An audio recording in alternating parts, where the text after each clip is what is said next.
Greetings. My name is Zebulon Miletsky, and I am one of the co-hosts for the Rejected Stone podcast. We welcome you.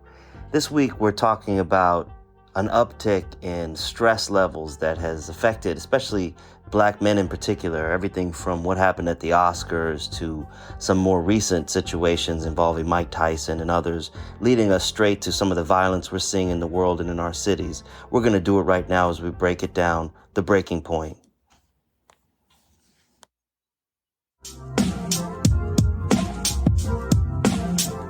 Rejected Stone Productions presents To One and All, the Rejected Stone podcast. Real talk about real issues in real time. Your hosts for this Rejected Stone experience, Dr. Zebulon Miletsky and Dr. Jarvis Watson. To win day, let's begin.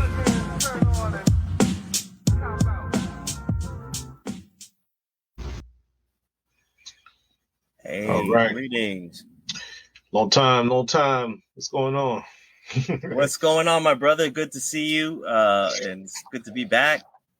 Yes, sir. Yeah. Yes, we are back live, or never been not live, but it's good to be here virtually with you, my man, and just looking forward to talking about some real talk about in real time about some real issues and continuing this Rejected Stone legacy, and hopefully we got people out there that are tuning in, and yeah.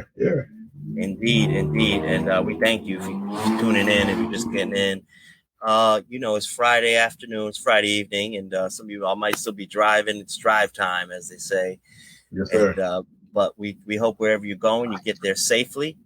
And we're glad to just be connecting one more time. A lot of issues to talk about tonight. A lot of issues, my brother. Yes, sir.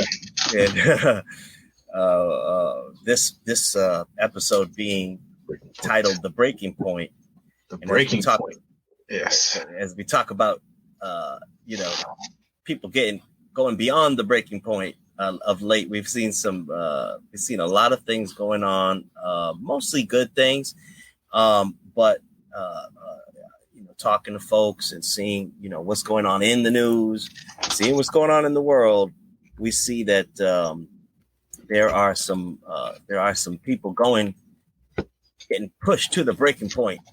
And so we want to talk about that, talk about what that's about, why it is happening, and want to know what you think too. So we're glad to have you one more time for Rejected Stone podcast.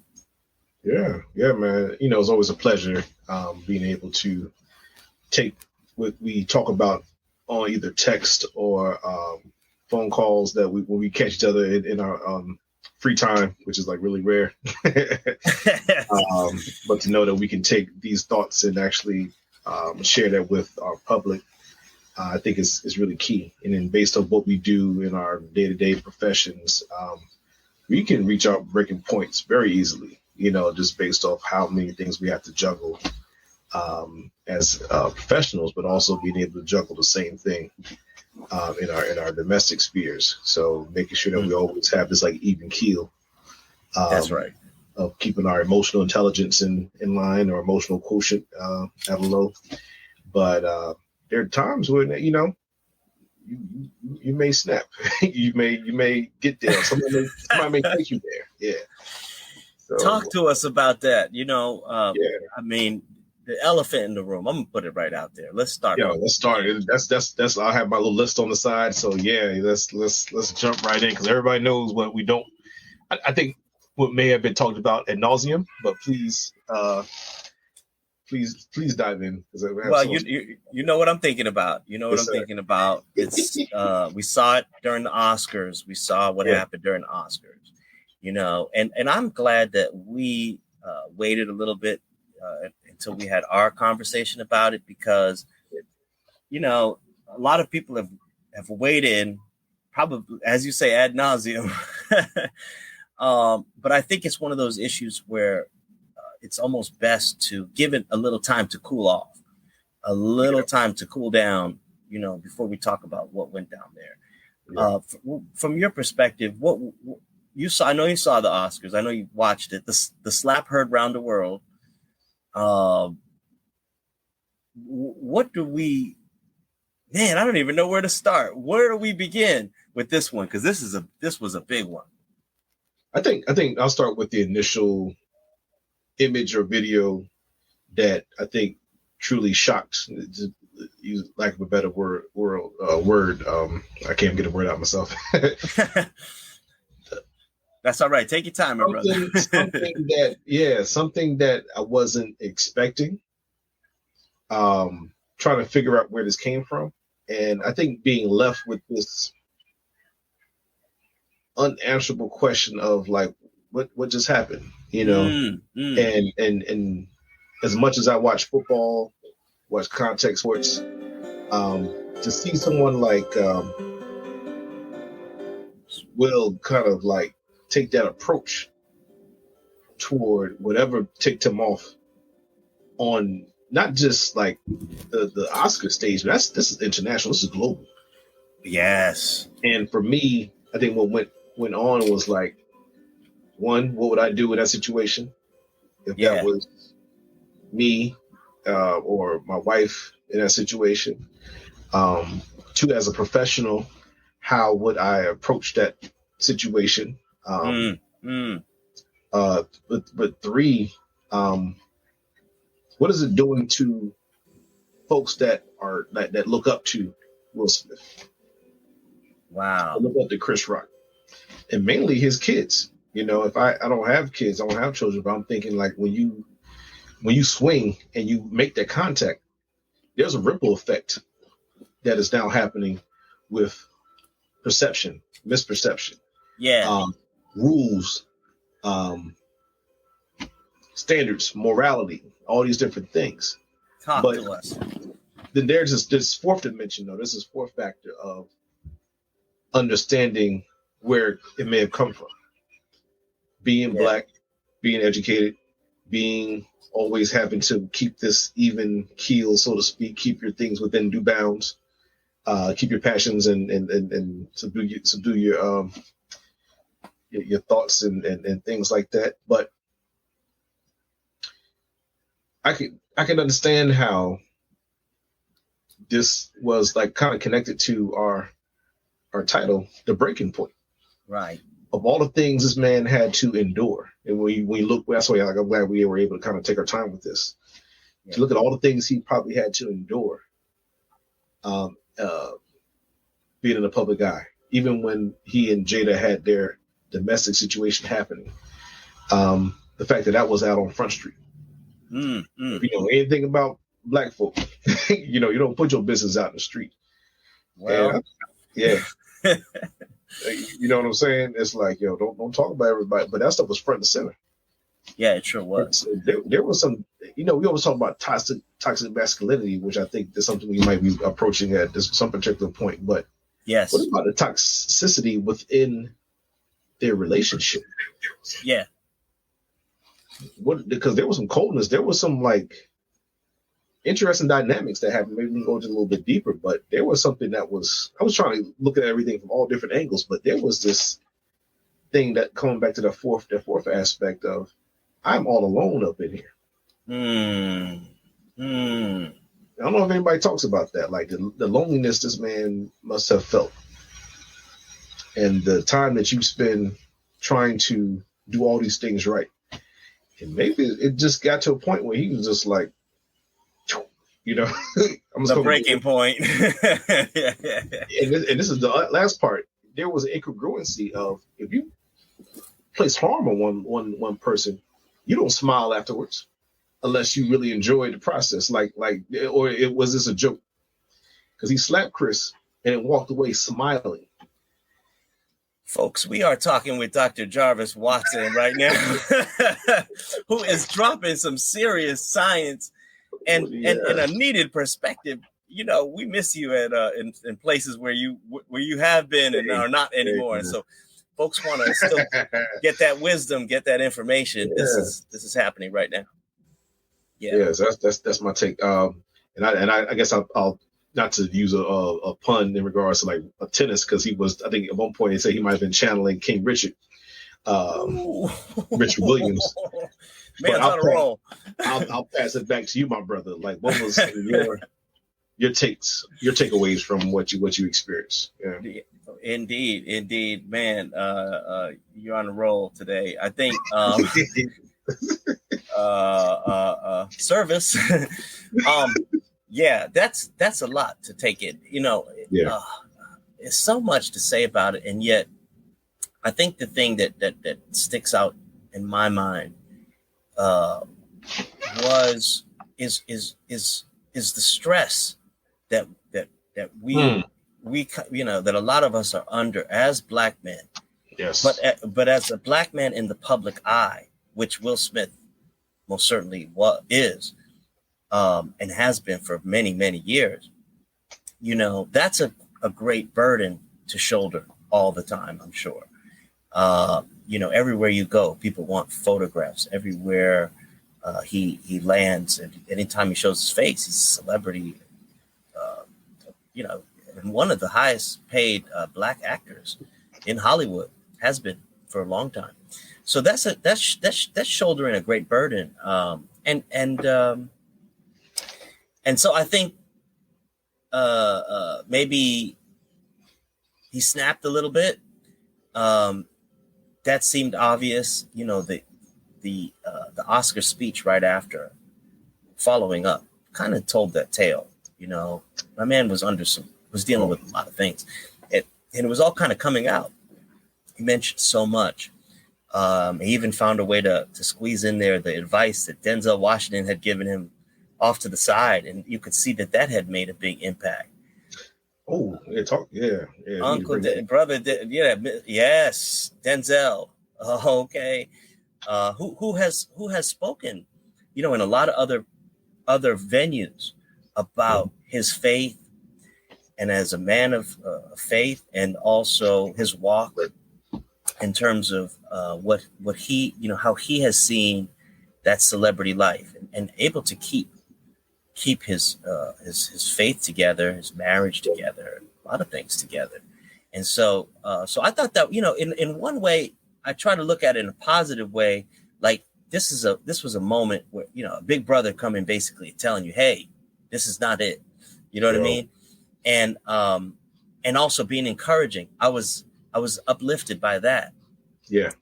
But obviously the idea of someone hitting another person is something that I can't, that's tough to accept. That one was really tough to watch.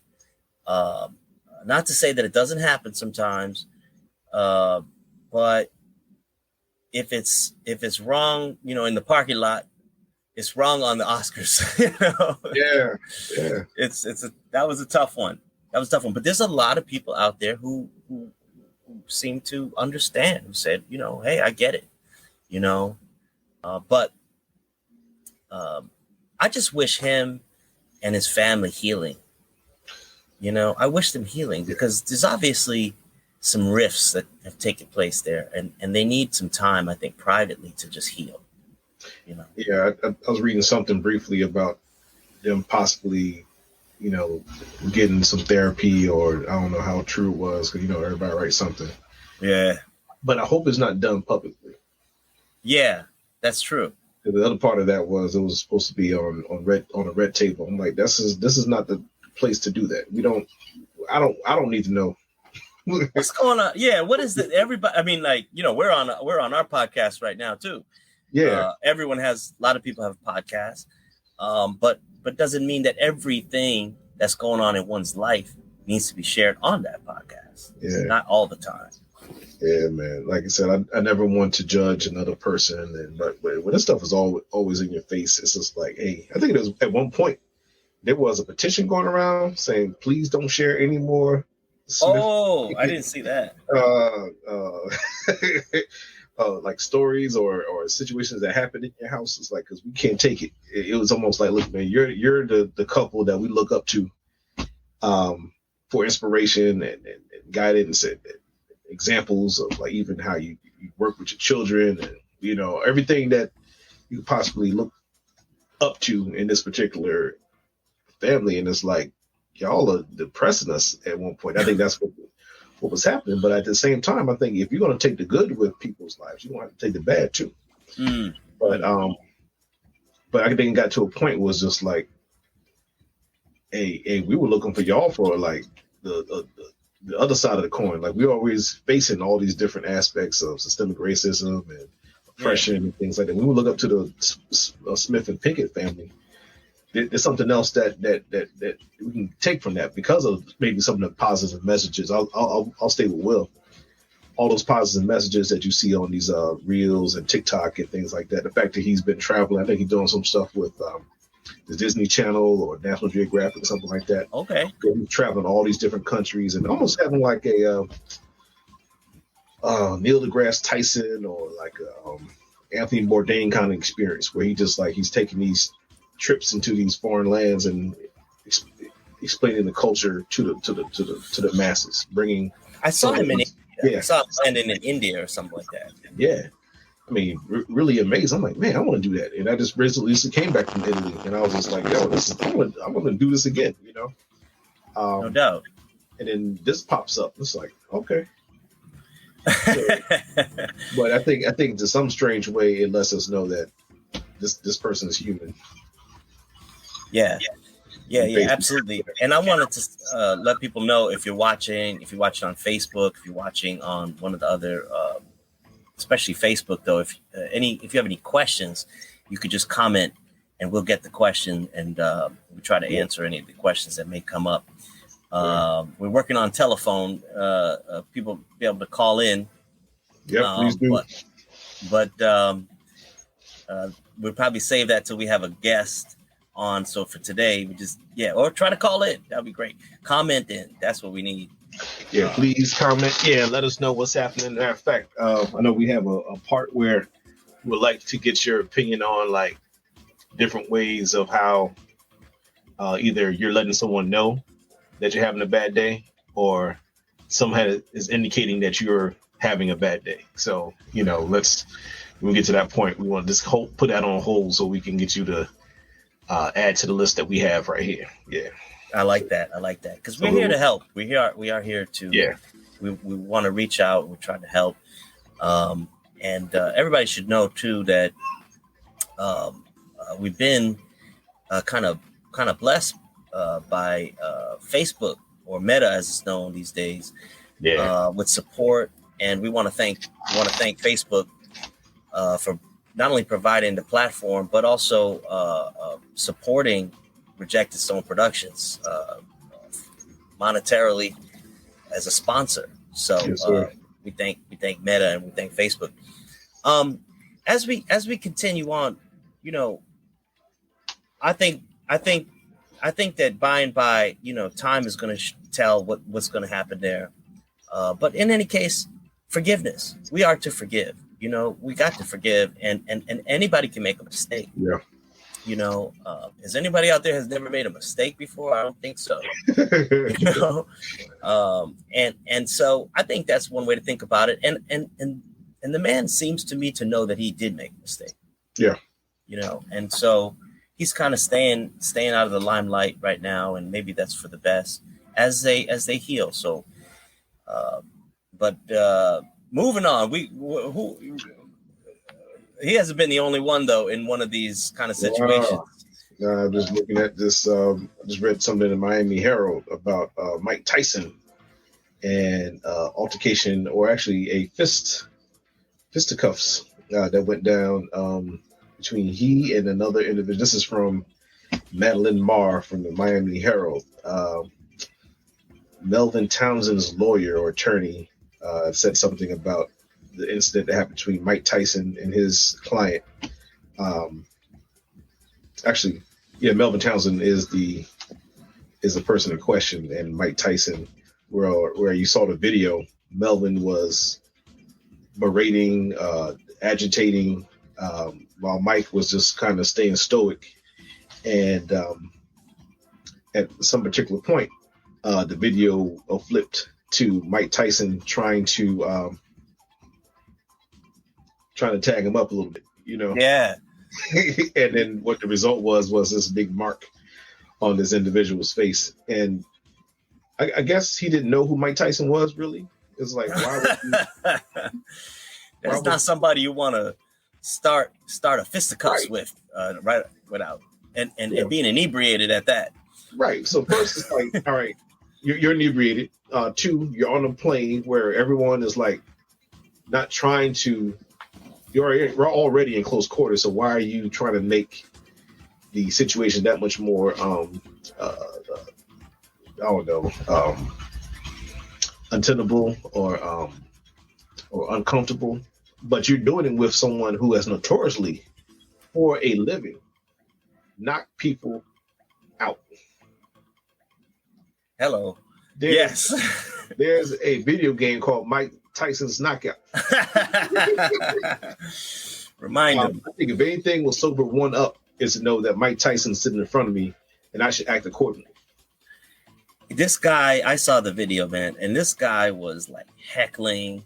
He was bothering. It went on for quite some time, too. It wasn't like a quick thing, and Mike Tyson just turned around and punched the dude out or nothing. I mean, it was like he's asking him all these questions. He's, hey, yeah, and the guy obviously seemed like he was had a drink or two, which people tend to do sometimes at airports. Yeah. And was on the plane, and I guess he saw Mike Tyson. It wasn't clear if he admired him or was bothering him. He was obviously bothering him. And then I didn't see the middle part. Only saw the next part. Next thing I seen today, Tyson had him like down, like kind of almost like a headlock. Wasn't good. Yeah. Yeah, it's like once you're in his clutches, it's like, all right, what's about to come, just close your eyes. I felt like I was the one in the beatdown. I missed the middle. Yeah, man, I'm like, whoa, man, why? Just certain things like, maybe I shouldn't wear this beehive as a hat.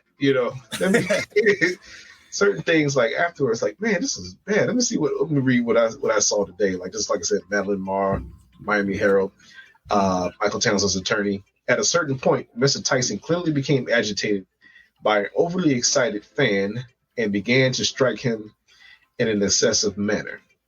The statement said, the situation could have been avoided simply by contacting the flight attendant. Which was another question, like I'm thinking that Mike Tyson probably doesn't need anybody to mess with him, but where was a flight attendant to kind of be like, hey, you want to stop that, Tyson's rep said that Melvin Townsend threw a water bottle at him. That's the middle part, I think, that people didn't see. Triggering the violence. Morgan denies this. I think it's the lawyer for Melvin Townsend. Townsend isn't exactly an angel. The 36-year-old had a lengthy rap sheet dating back to 2008. Okay. According to Charlotte County court records, charges included possession, burglary, grand theft, and fraud, and he has served time twice. So we have an habitual line stepper on the plane right behind this person that we know to be one of the top pugilists out there, and you have drunk Mr. Melvin Townsend just like having a really bad decision-making day. In addition to all his other strings of bad decision makings, and it didn't end well for Mr. Townsend. It really didn't. And he seemed really kind of like gleefully just poking the bear, over and over and over again. And then at the end, they showed him, and he didn't look too happy. He didn't look very happy anymore. And there's a part of me that's like, I don't know. That's why we're doing this. This is the dilemmas, We've all been there, but the question is, what is the role and the responsibility as a black man in the public eye? Even if you're Mike Tyson, who was an artist in the ring, but you're not in the ring right now. You're on Southwest. What airline was this? I don't even know. I'm not sure. It looked like it was a nice section of the plane too. It was a nice airline though. It was good. Like the pods, he wasn't sitting in like economy. Where I used to sit. he was in those like nice sections. It was in that nice. Yeah. You got choice of DVDs to watch throughout the flight. Yeah. You know, you can walk around and probably sit with the pilot at some point. That's the kind of seats. I really wish we could show the video. You know what I mean? Because it kind of begs to be for anyone who didn't see it. But if we can figure out a way to do that, we will. Maybe we can put can we put a link in there? Let people. We can put the link in. Yeah, let's people can see. Let's see if people can. I got one here. Yeah.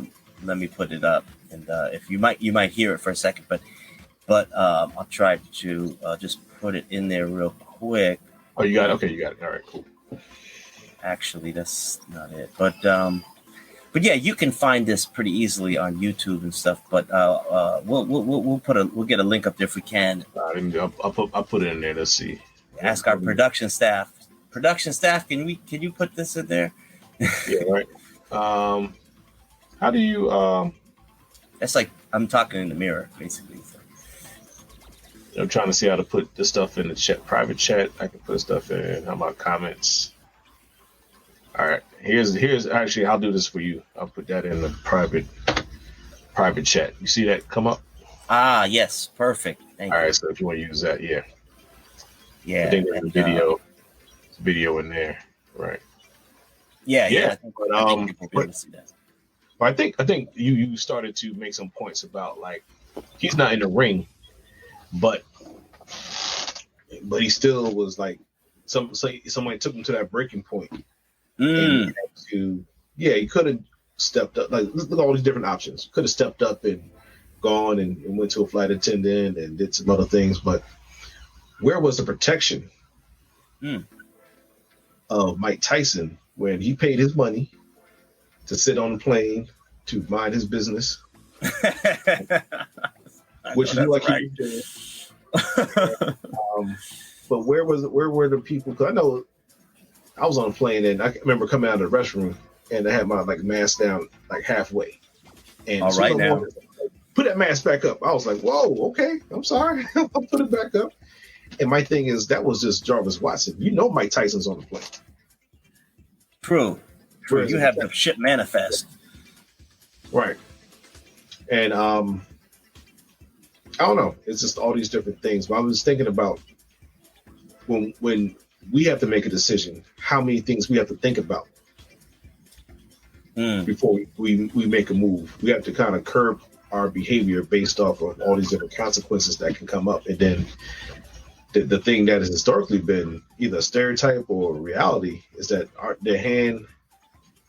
hand gets slapped a little harder. Now we aren't. Talk to me about that. So I'm just thinking about.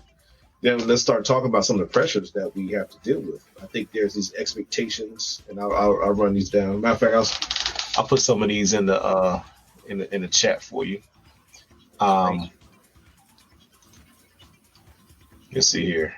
So I think I can't share what I want to share, but like, what type of like expectations do we have to face based off certain stereotypes? Do we always have to be the aggressor or the aggressive one? You know, and if we are timid, are we below what manhood is for us as people of color, especially men of color? Being provoked, especially when someone knows about what buttons to press. If I known that in the past that, you know, if all I had to do was say a couple things to Mike Tyson or anybody in particular, I think about this, not just in a Mike Tyson type of situation, but think about it when you're like at work or certain people that know they can mess with you based off, they know a little bit more about you and they know how to like, you know, press those buttons. And they force you to respond in a way that, you know, is outside the box, you know? Yeah, that makes me remember that we had a couple of different titles for this episode. We went through a few titles, and I believe pressing buttons was one of them. I think I had that one. Yeah, I'm just trying to remember all the things we talked. Pressing buttons. Oh, that's a good one. All right, we'll go over that list in a second too. Yeah, we're getting that list together, but being the breadwinner and the provider, I think that's what and a protector. I think that is what Will was talking about during his speech. That's right. Yeah. As a black man, we have to protect. We have to be this stoic figure. We have to do these things. And I have a couple things on the list, but that's true. And we a lot of people kind of cast it aside, like, oh, he was just having a breakdown or something like that. I think it's important to take seriously what he did say. Yeah. He was even if it was a little bit kind of fragmented, he was talking about, the stresses, being a protector. Yeah. In his mind, it made sense to him. I think for us watching it, the shock of what had just happened was so great that it was almost like couldn't take in what he was saying. But let's be real. I mean, I think conversations there's the politically correct conversation that's going on. Yeah. And then there's the barbershop conversation that's going on about this and a lot of people are like, hey, Malcolm X said the most, insulted, the most, the most, what am I trying to say? Hurt, disrespected. Thank you. Disrespected person is the black woman. And here's a case where he's, married to a black woman, and he's, I think from his perspective, is trying to protect her dignity and honor. However, as they say, you just can't go slapping people. I don't think you can just walk up so calmly. I never seen somebody walk up. I never seen somebody intending to hit someone walk up so calmly and so smoothly in my life. And then sat down like made, straightened out his jacket, like, all right, made my point. And smiled about it. I'm just like, what's happening? This is actually something from Chris Rock's mother. You talk about taking the black woman. This comes out of Hollywood Reporter. Ryan Galuski, Chris's mother. I told someone when Will slapped Chris, he slapped all of us, but he really slapped me. Rose Rock said, when you hurt my child, you hurt me. And I think that there was that little bit of hurt. I think that we're all kind of talking about right now, that I think we all felt a little hurt, a little pain, because this is not the time that we expected or the situation we expected anything to go down, at least not us who probably fought so hard to get in the room in the first place. And now that's right. Yeah. That's absolutely right. There's billions of dollars behind this, a decision like that. Companies, production. I mean, if for no other reason, there's so many reasons why this was not probably the best move. But no. And somebody chimed in. I can't see who the name, but he said, but could he have talked about being a protector without slapping the what out of Chris Rock? I think that's what it says. That's a deep question. Like, could he? Like, what other ways can you protect the your family, your name, your loved ones? Absolutely. I think what my better half talked about was, couldn't he just pull them to the side, like after doing a commercial, like, yo, bro, what's up? Really? Did you have to say that in front of everybody? And I think that disappointment, because they are at one point, I think they were like cordially, or I don't know how cool of friends they were, but they know each other, right? And like, you have a good dude like that, it's like, yo, man, let me holler at you real quick, man. And even if our better halves don't see something, they know when you go behind that door. Let me holler at you for a second. There's this like serious conversation that's happening. There's an interaction happening, and hopefully the other part of that is he comes from behind or does it publicly, like, listen, I apologize for saying what we had a good talk in the back. You are a good friend of mine, blah blah blah blah. We hope this is the ideal situation. But a lot of times, again, let's go back to the barbershop, let's go back to the street, let's go back to other situations where there's this expectation like, yo, so-and-so said, like, you gonna let that slide? Oh, when someone else gets involved, that could be difficult. Now, see, this is our journey as men of color. Yeah. And it's not just men either, folks. But in particular, since we're talking about men, I guess right now. Yeah. You know, the rules of the street versus, you know, once you kind of move up, not move up, but move out, move on, which, you know, they say you can take the person out the street, but West Philly was most definitely on display, I believe, on this particular day. You know, but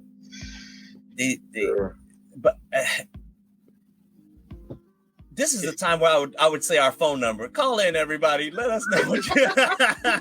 Please chime in wherever you are, even if this is like after this is recorded and shared a couple different times. Please feel free to drop a line, because even the same person, and I think you know this person.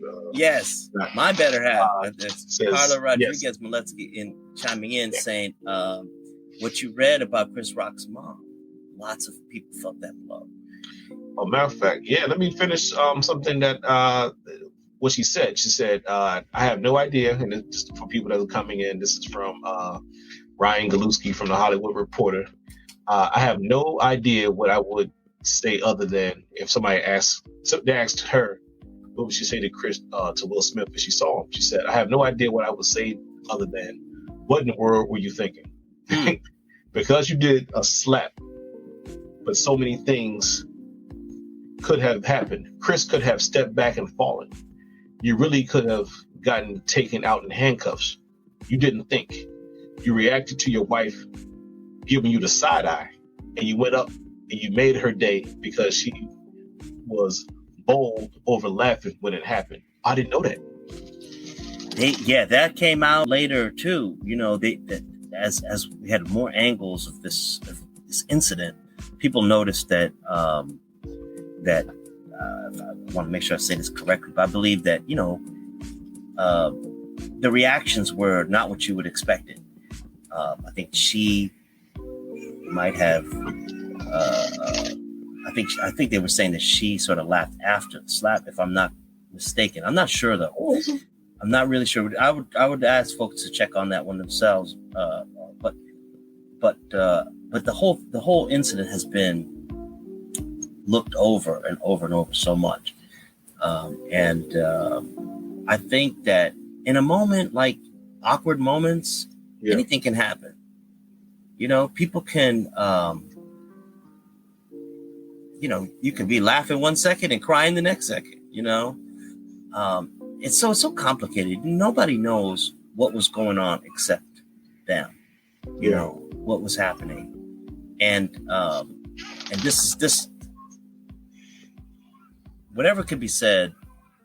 I just think that I would ask people to have grace and some understanding. You know, allowing people to have, you know, when they make a mistake,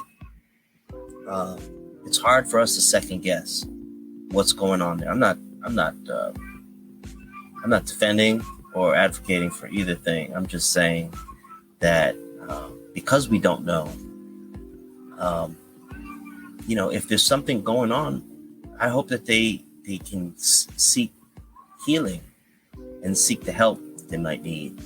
You know, and you made a point earlier, which I was thinking about, which is that for so many years, their relationship in particular, Will Smith and Jada, they were the couple. Yeah. You know, they were like, and the pride, I think, of a lot of people too, of two people who had stayed together, which is hard to do, I think, in Hollywood. I would assume. Kept it together and was strong, and not only just that they kept it together, which I don't think they're the only ones to ever do, but they were just the ideal. It was in songs, it was in music, it was in so many things, and so I wish them luck. I just wish them healing, and I wish them, you know, to come together. I think that it was hard for those of us who have seen Will Smith as a real kind of role model to see him have a bad day like that. Yeah, man. I'm just thinking about all the different things that, and I too echo, just coming from a Christian background, that I think we always have to forgive. But I think the aspect of make sure that we pray for couples like that.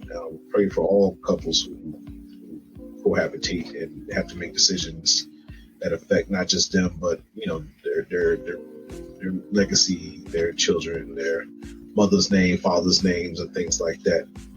And I think, I don't know. I'm hoping that today is a better day for them. As time is going, that there is some sunshine coming through for them as they try to work this out. And I think a couple other bullets I wanted to share in there was just like having to be the bigger person. I think puts a lot of pressure on folks. Recognizing we live in a society where the systemic racism is intertwined within the structure of our recognized institutions, such as education, healthcare, business, judicial, legislative, executive, housing, real estate, media. I mean, all these different things that we are trying to ascertain the American dream through and with and by, and to know that there are these structures and these barriers that are placed in front of folks, and we still have to grin and bear it. Expend a lot of energy trying to understand how to maneuver around these barriers and these challenges, and without losing our cool. That's it. Without losing our cool is the part. Cool. And I think if we all get to a point, I'm thinking about my man Antonio. For some reason, Antonio Brown came up. I'm thinking about what happened when he reached his point. For whatever reason, whether you believe it was valid or not, he took off all his clothes, damn near, and ran and let everybody know, I'm done. And that was a moment. That was a moment to witness. And I'm sitting there watching. I'm like, what just happened? I'm thinking a streaker is running across this field. Like, oh, here goes another streaker. No, it's Antonio Brown. And then caught an Uber, grabbed the Uber, it was out. And then they were interviewing the Uber driver. He was like, yeah, man, that's my guy. He calls me. I was right there. But that's good at least. But I know, man, I mean, what is it saying? It's we spent a lot of time in this podcast. We came out during COVID. We kind of really started during the pandemic because of some things like this, of how things were affecting people and how hard it can be. And so when we witness these moments, shouldn't we just really see them as what they are, which is maybe mental health kind of moments, and therefore, judge a court, take them in accordingly. If you're taking this in as like, okay, this is who this person is, all the time, then I think we miss the point that they may or not be. We don't know. That's the problem. Because I know a lot of people will say too, oh, you're always just. Some people don't like that when you make that point that they need help. They say, look, hey, you're responsible for what you do and you say, whether you need help or not. And I wonder, that's a good question right there. That people should talk about more. Yeah, I think there's strength in being able to articulate or say that I don't have it all together today, and I do seek and have been seeking support mentally, to make sure that I'm here. Because this is, like I said, just to quote Dr. Joy DeGruy Leary, this is some post-traumatic slave syndrome. This is some long-term trauma that has been placed on us. And I think that's something that we just can't take for granted in regards to that statement saying exactly what it is. It's all these things that keep working on us in some form of fashion. It's all connected to something bigger and when people start to lash out and wild out or whatever, we can say, oh, this person, it must be because something genetically is wrong. No, it's something man-made. I think it's definitely working on us particularly, and everyone. Oh, the pandemic has really affected people so many. Yeah. And the fact that even for me personally, thank you to your queen, Carla, for saying this, because I know the pandemic has definitely affected. I think how I engage, interact, being an extrovert. I'm doing the best I can, but I mean, I do. I need to have that hand, feeling people's energy, face to face, and understand a little bit more about it. But also many people haven't been able to read properly. That's right. Who knows how it's scared. That we should definitely drop that into the chat somehow, because people may want to get some more info about that. The things that are confronting folks. Maybe look up Dr. Joy Leary, Dr. DeGru. I think she has a hyphenated name. I think you're right. I think that's right. I haven't seen her speak in a long time, but I mean, every time I did see her speak, it was just like, yes. Pointing out the obvious that I really couldn't understand, couldn't articulate what it meant, but you helped make sense of some of the things that either I'm experiencing or things that I'm witnessing. No doubt. But I think with that, maybe we can provide some type of strategies maybe we can share.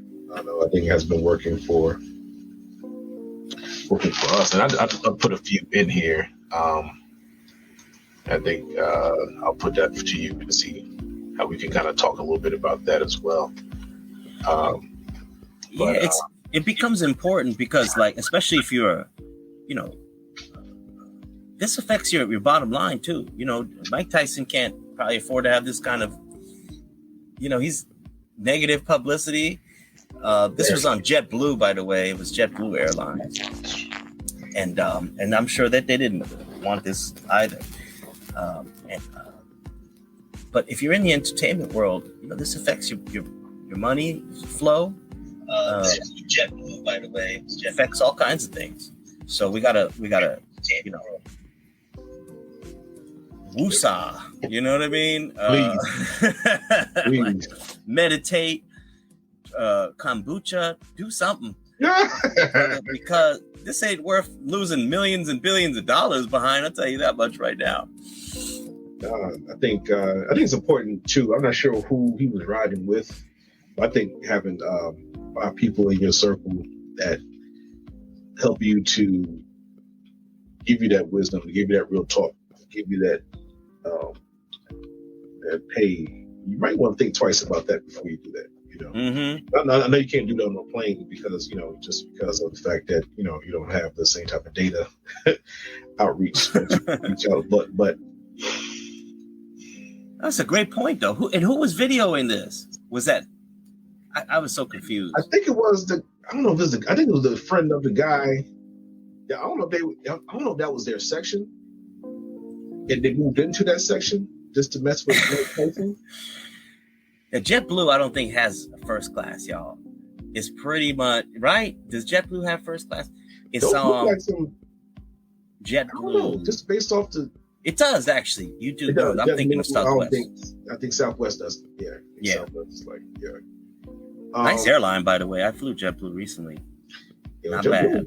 Wonderful. Yeah, I think that was the first flight. Not to never plug in anything, but I had a really good time on JetBlue Airlines. But I think the other part is learning how to unplug from the world. And I know that's not easy for anybody because depending on where you live and how you live and certain conditions, you can't kind of separate yourself because of, different living conditions. But there has to be some type of way of you escaping, and hopefully not through things that come with illegal kind of ways of doing that, but are there ways that you can tap into your spiritual realm, whether it be through prayer, be through meditation, going to a religious let's say, house of worship or something like that, where you can kind of get built up in a different way. Sometimes it might be something technical that you could utilize, which is like using Calm or one of those Calm apps, where you can kind of like just get connected with nature in a very technical way. Yep.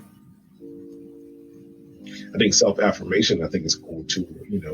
The words you speak and how you go about addressing certain issues, like, when you do face failure, knowing that failure is a part of how you learn, and saying how I get back up from this is how I'm going to show the world or show myself that this is part of life, and what can I learn from this situation? But tomorrow it's going to be different. I think even the scripture that talks about trouble may endure for the night, but joy comes in the morning. Yeah. Absolutely. Man, it's nice talking to you. Yeah. You, bro. Folks, do you know who this man is? He's a healer. He's coming with that healing wisdom. Yeah. And if he can't, he can guide you in the right direction. And I really appreciate that, and I think people hearing this will appreciate that, because we need some things that we can do right now. Yeah. You can do this today. You can download that app that Jarvis Dr. Watson's talking about. You can many others. Yeah, you can engage on the spiritual level. You can do a lot of things. Prayer helps some people, and there's nothing wrong with asking for help. There's nothing wrong with saying, I'm having a rough day. I need some help. Call up somebody, and if you can't reach a person, then reach for that source, that higher source. Sometimes it's not a bad thing. Some people call it the creator. So, we need it. We really do, because, like I said, if for no other reason, there's no reason to lose millions and billions of dollar contracts and get canceled because of having one off moment. Yeah. The mental health thing is so important, for so many reasons. I would say let's bring it down to even our level as educators. We can't go in there and start doing what we really want to do, because then we won't have a job based off of how we respond. That's right. Conduct. And not saying that, people don't take us there, but we have to understand the bigger picture. And yes, we have to understand our actions have consequences, some good and bad. But we have to think about, once again, going back to that ripple effect. Who is this affecting once we make these decisions, and once we say certain things, once we do certain things, and how does that affect our bottom line, which is, our paychecks sometimes. And I think this is what people talk about as far as like having freedom and being free. And I think sometimes that this is what we also struggle with too, is like, how do we, what's what I'm looking for? How do we express our freedom? Yeah. In places where we work 9 to 5, sometimes 9 to 9, all these different things that come into place. How do we truly find freedom, even if it's in a place that feels constricting? How do we tap in? And I think we just leave people that question, Definitely, yeah. How do we? Yeah, that's absolutely right. You got me thinking a lot, and I think that I think people will have to agree that if we don't figure out, some answers to some of these questions, we sacrifice our well-being, that of our families, and our own mental well-being is everything. health is everything. Right. Mental, physical, spiritual, and I think that also got to remember that people are watching. Kids are watching. You've been in movies, you've been, a role model and stuff like that. Yeah. People are watching to see what you do and how you respond and react. So if you don't have, I guess, a plan, like they say, if you fail to plan, you plan to fail. Yeah. If you don't have a plan in place for what you're going to do when somebody, comes for you, the breaking point, then you'll be responding kind of off the cuff. And somebody who I admire a great deal was saying recently on Facebook, whatever happened to sticks and stones may break my bones, but names will never hurt me. Got to be of a certain age to remember that one. Yeah. But I'm old enough to remember that, and it's true. In the end, what is someone's words really doing to you? Even if they're very insulting words. What I feel like for some reason when I said that, my transmission went out. I hope I'm still on here. Oh, okay, go. No, but like what happened?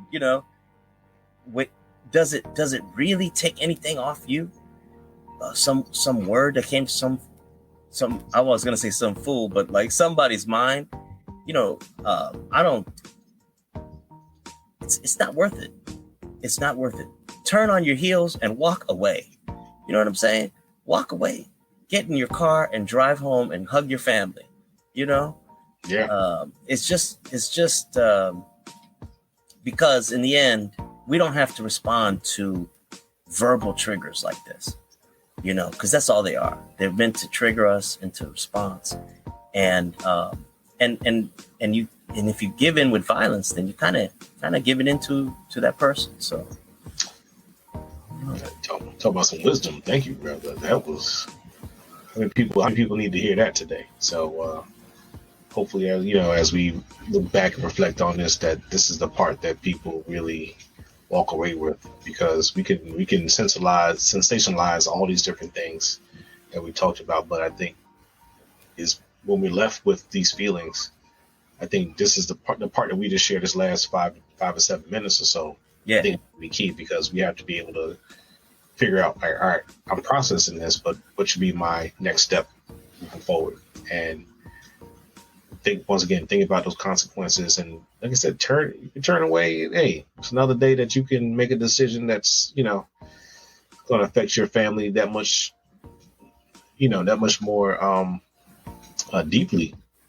And instead of trying to figure out how to explain to your son and daughter, like, why my knuckles all messed up, So, yeah. That's true. There's that scene in Friday. I think the father tells him, he says, you used to fight with these, you know what I mean? You live to fight another day. Yeah. Instead of blowing each other away out here. And like I said, not to say like we're condoning violence, but sometimes your back is against the wall, and but we don't have to resort to taking one out. And I think that slap might have been just as bad as you using a weapon of some sort. Yeah. It almost. I think because it was televised, and it's just tough. A lot of people were asking the next day, as we wrap up here, what do I tell my child? We're teaching our children not to hit. The hitting is wrong. And then they see this. And so a lot of people who are of the parental nature had to have that conversation the next day, as that happens occasionally. And that's okay. That sometimes it's good to have a chance to dialogue about these things. If nothing else, it gave people a chance to talk about, right and wrong. And I mean, my take from it, again, words are just that, our people have gone through much worse, endured much worse. Our ancestors endured not only words, but deeds, I guess you could say, and had to survive it. So, once again, I feel like we had less answers than we did when we started. This is such is life, man. So I think we hopefully we left some gems, though. Let people know that they're not the only ones experiencing these deep thoughts, and to know that this conversations can continue to go on. So let's add to the dialogue, but also hopefully add to the solutions, and I guess if you don't have the solutions, lead people to the path to find those. Absolutely, my brother. Yeah. Absolutely, well said. Yeah. And I really, there's always so much more, that we could talk about. We could talk about this for hours, and but I think that, hopefully, we'll think before we act, and if nothing else, this whole thing provided a lesson. But I think people need to know at the same time that people, especially Black men, are being pushed to the breaking point. Don't poke the bear. Do not go and collect $200. Don't do it. Just slow down. To that young man who was bothering Mike Tyson, this guy is a knockout artist, and I think you found out because you got very familiar with the back of that chair. He's kind of pinned down there, and it's not funny. I don't mean to laugh, but I'm sorry. I think humor might be another thing we're looking at too. If you don't know how to laugh at certain things, man, you will be in bad shape. But whatever the number that's the seat was imprinted in there. Yeah, I think that was the thing. Yep. Oh, where's this thing? Did we get a chance to right before we leave? Let's see. I wanted to kind of list some top tens or some top statements of how do you know when it's going down?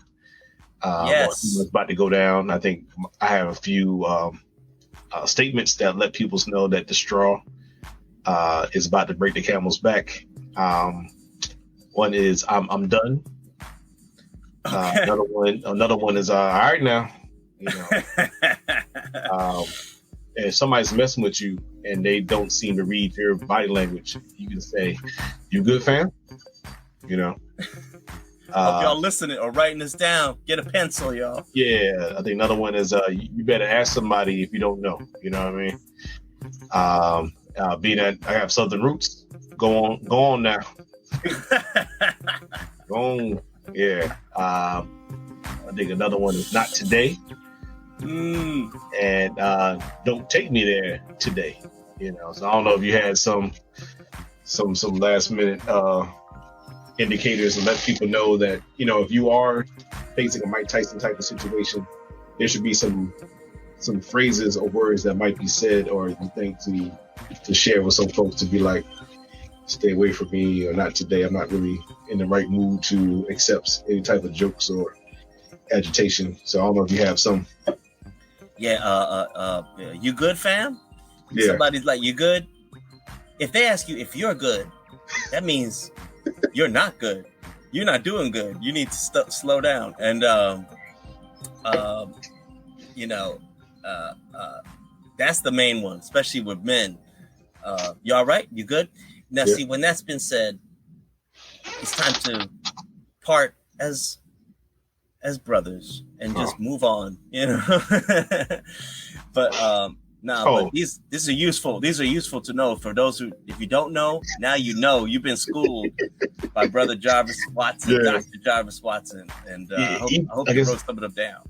Yeah, man. Hopefully, if people, actually, I'll put them in the chat later on, like on Facebook. But if there are some things that we can add to that, I would love that even afterwards. I think somebody put something in there like, what about visual cues? So I leave. See, since I came from somebody that you know, I'll leave that to you. Visual cues say everything, and we need to check each other's body language.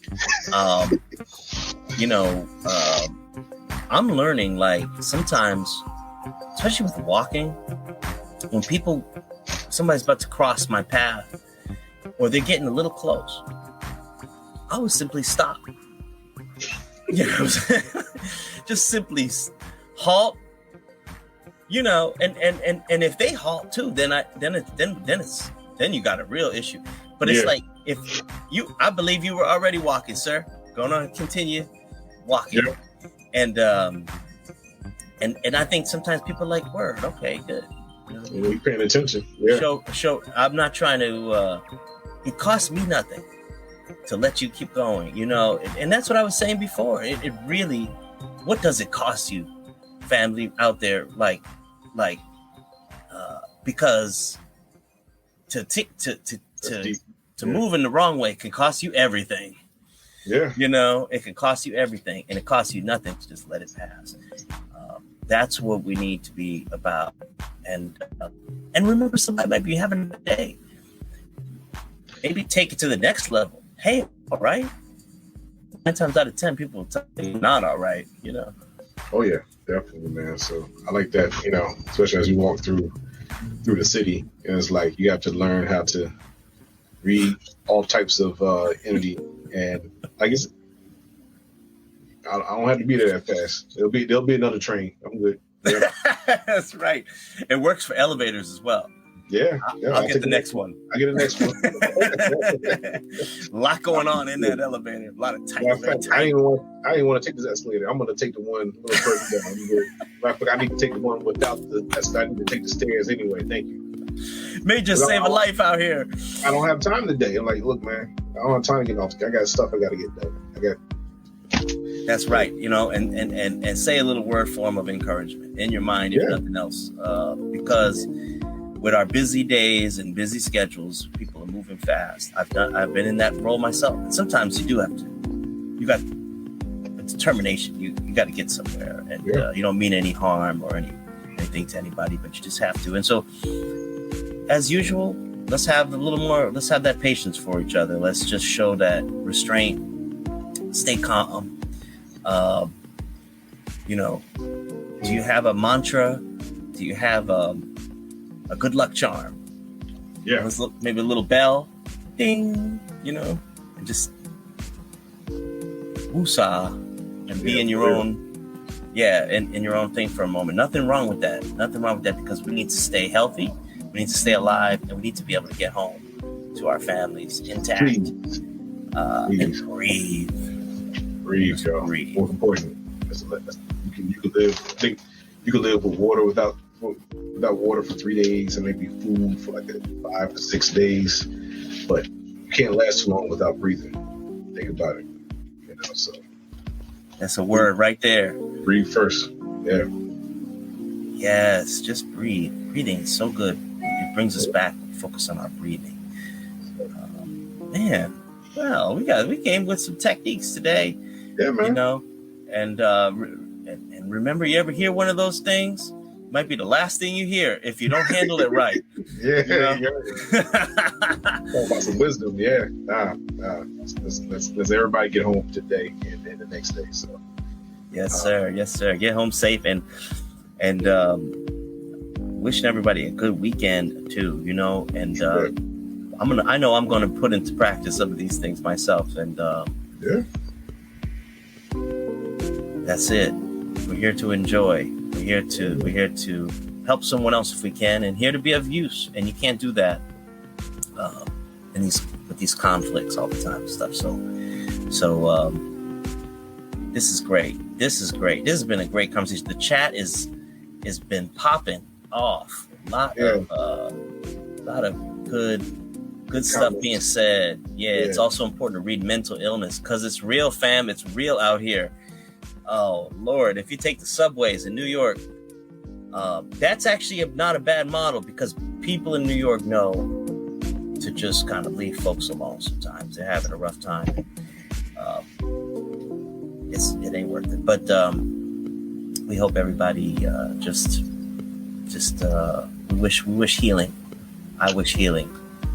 And, Yes. and this is our message as we close out today for all. And stay safe. Stay safe. Yeah. I said it better myself, my brother. But thank you everybody for joining in, and for those who've been watching. Hopefully it does something for you in a positive way. And yeah. And I will say this is Watson out. Real talk, real issues. Rejected Stone podcast. We thank you, and Twende.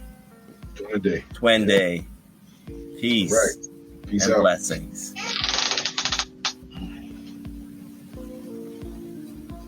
I like the music in the background too. That's kind of cool. Yeah, man. Yeah, thanks. Mix. Thanks. Yeah. And we're gonna take this out with our usual. Well, I think we're just gonna end it right like this. All right, sounds good. And we're Peace. out. Peace.